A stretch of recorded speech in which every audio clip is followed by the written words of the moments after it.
Un jeune homme déjeune avec un groupe d'amis à la cafétéria de son université. Ses amis sont en train de bavarder et de rire, mais il remarque rapidement que le jeune homme n'a pratiquement pas dit un mot. Il semble distrait par quelque chose. Une jeune femme est assise à quelques tables de là. Elle mange seule à une table où il n'y a personne d'autre qu'elle.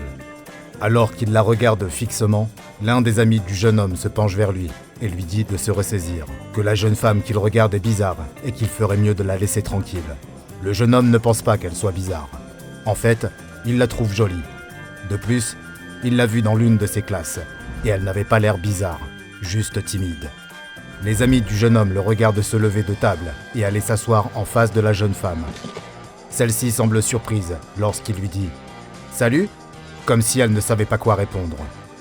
Le jeune homme lui dit qu'il l'a vue en classe d'anatomie et se présente à elle en lui tendant la main. Après un bref instant, elle lui serre la main. Elle l'a aussi vu dans ce cours.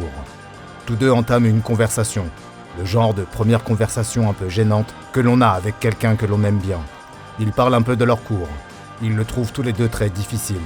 De leur spécialité, tous les deux sont en médecine, et de leur lieu de résidence, lui sur le campus et elle ailleurs.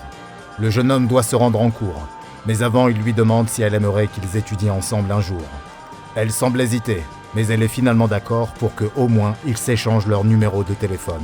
Le jeune homme se retire de la table, avec un large sourire. Ce soir-là, le jeune homme étudie dans sa chambre. Son colocataire lui demande s'il veut l'accompagner à une fête, mais le jeune homme lui répond que non, qu'il a un examen important à préparer et qu'il doit se concentrer sur celui-ci. Lorsque son colocataire s'en va, le jeune homme consulte son téléphone pour la 100e fois de la soirée. Toujours pas de message. Mais au moment où il le repose sur son bureau, le téléphone sonne. Il a reçu un message, et il vient d'elle. « Ce sujet est vraiment difficile. Tu veux qu'on étudie ensemble ?» Le jeune homme est excité. Bien sûr qu'il veut étudier avec elle. Où ça ? Dans son appartement ? Génial. Le jeune homme ne perd pas une seconde. Il prend sa veste et ses livres et s'en va. Il commence à neiger légèrement au moment où il se dirige en vélo vers l'appartement de la jeune femme, situé à quelques kilomètres du campus. Il se sent un peu nerveux. Il attache son vélo et se dirige vers la porte de l'appartement. Il frappe et la porte s'ouvre. Elle est là, la jeune femme, aussi belle qu'à la cafétéria. La jeune femme le fait entrer dans son appartement. Elle lui offre un verre de vin avant qu'il ne s'assoie et se mette à étudier. Entre deux questions sur le système circulatoire humain, ils discutent et apprennent à mieux se connaître. Elle finit par lui dire qu'elle a quelque chose à lui demander. Elle veut savoir s'il pense qu'elle est bizarre. Le jeune homme est surpris et répond que non, qu'elle ne l'est pas du tout.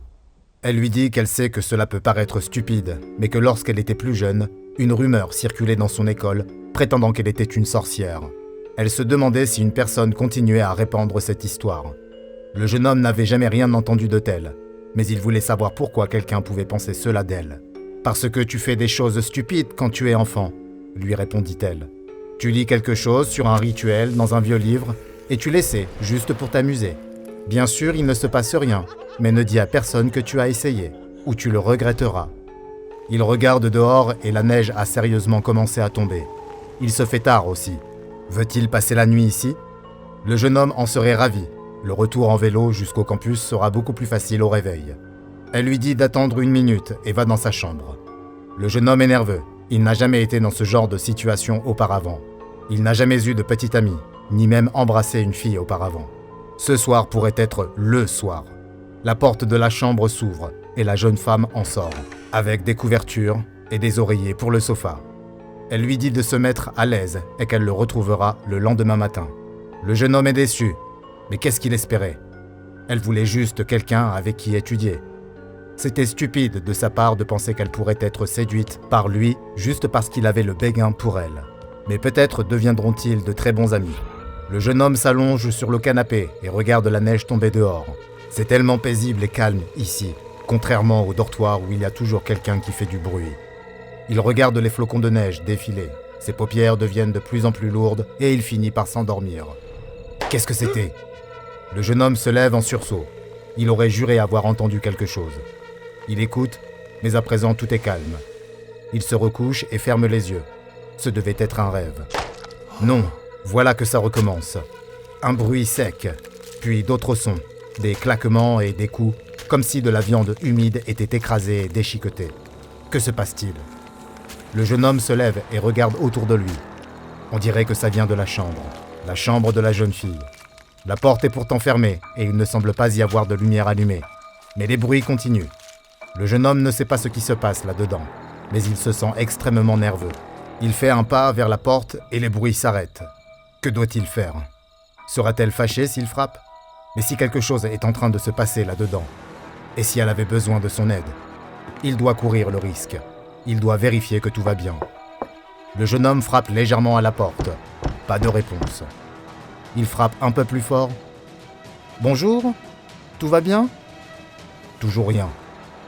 Est-ce qu'il va vraiment faire ça ? Son cœur bat la chamade. Il saisit la poignée, la tourne lentement, puis ouvre légèrement la porte. Il fait sombre dans sa chambre. La seule source de lumière est un petit rayon de lune qui traverse la fenêtre givrée. Il ouvre la porte un peu plus grand.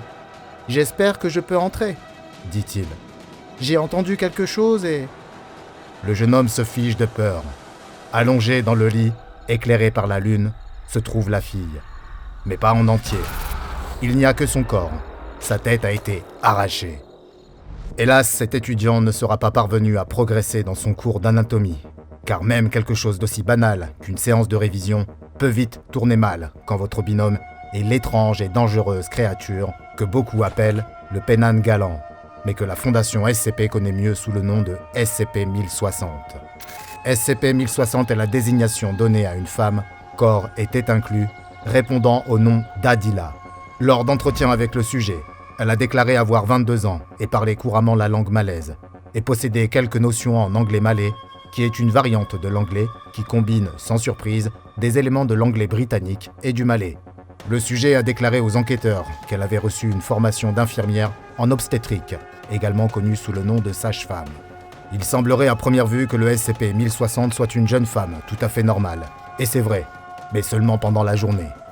La nuit, le SCP-1060 subit quelques changements plutôt étranges dans sa physiologie.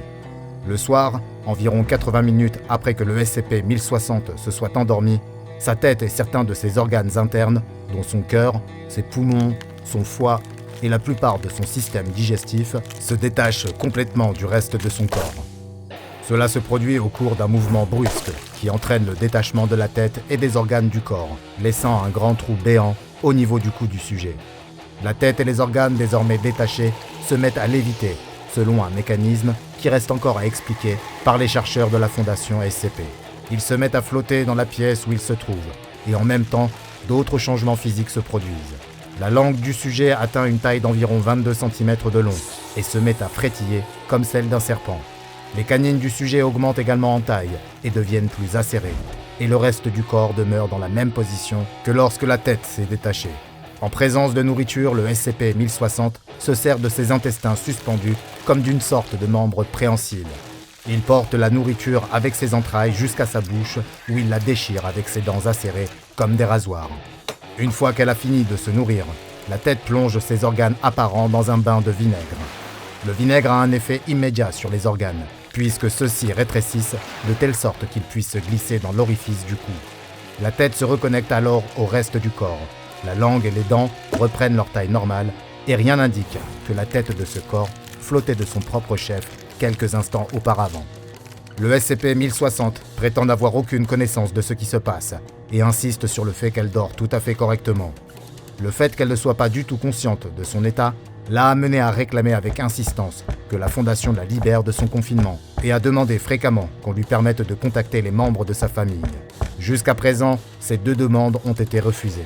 Une tête qui se détache de son propre corps pendant la nuit et se déplace avec ses organes sous elle est un phénomène extrêmement troublant, mais ce n'est que la partie émergée de l'iceberg. Le SCP-1060 est en effet une créature encore plus terrifiante. Comme le racontent les nombreux mythes et légendes malais, les aliments préférés de cette créature sont les enfants et les fœtus portés par les femmes enceintes. La Fondation a découvert cela lors d'un incident particulièrement inquiétant, qui a été désigné sous le nom de SCP-1060-01A. Au cours de cet incident, une chercheuse enceinte de 6 mois est entrée dans la chambre de confinement du SCP-1060, alors qu'il était en plein cycle nocturne, afin de remplir la bassine de vinaigre devant lui permettre de reprendre sa forme humaine complète. Bien qu'il n'ait pas montré de comportement agressif envers le personnel, Dès que la chercheuse est entrée dans la chambre, le SCP-1060 s'est immédiatement jeté sur elle. Il a utilisé ses intestins pour retenir la chercheuse et le résultat fut terrible. Et hélas, ni la chercheuse ni le fœtus qu'elle portait n'ont survécu. Suite à cet incident, les procédures de confinement du SCP-1060 ont été mises à jour et précisent désormais que toute femme enceinte ou pensant l'être n'est pas autorisée à entrer dans la chambre de confinement pendant le cycle nocturne. Si les origines du SCP-1060 et la façon dont cette jeune femme a pu acquérir ses propriétés anormales sont inconnus, de nombreux récits, issus pour la plupart du folklore malaisien, décrivent une créature assez similaire. Connue sous le nom de Penanggalan, cette créature ressemble à un vampire, à une différence près. Ce monstre a choisi de devenir ce qu'il est. Les mythes malaisiens évoquent une méthode utilisée par certaines femmes pour devenir Penanggalan. Elles méditent en prenant un bain rituel dans du vinaigre. Leur corps entier doit être immergé, à l'exception de leur tête, et par le biais de la magie noire, elles gagnent la capacité de voir leur tête se détacher de leur corps et se transformer en quelque chose qui ressemble beaucoup au SCP-1060. Certaines interprétations modernes de la légende le décrivent non pas comme un choix, mais comme une malédiction, ou comme le résultat de la violation d'un pacte démoniaque, mais elles ont toutes le même résultat pour la femme concernée. Comme les chercheurs de la Fondation SCP continuent d'étudier cette entité anormale étrange et plutôt dangereuse, elle est maintenue en permanence dans une cellule d'observation et de détention pour humanoïdes sur le site 33. Lorsqu'elle est sous sa forme humaine complète, pendant la journée, elle reçoit de la nourriture de la cafétéria du site, mais durant sa phase nocturne, on lui fournit 800 grammes de placenta humain et elle doit avoir accès à un bassin contenant au moins 4 litres de vinaigre. Le manque de connaissances sur cette anomalie et la menace qu'elle représente pour certaines populations ont conduit à la classer Euclide. Bien que les progrès soient lents, on espère qu'un jour elle sera mieux comprise. À partir de ce moment-là seulement, peut-être qu'Adila pourra enfin rentrer chez elle. À présent, découvrez le dossier au sujet du SCP-015-IT, le croque-mitaine.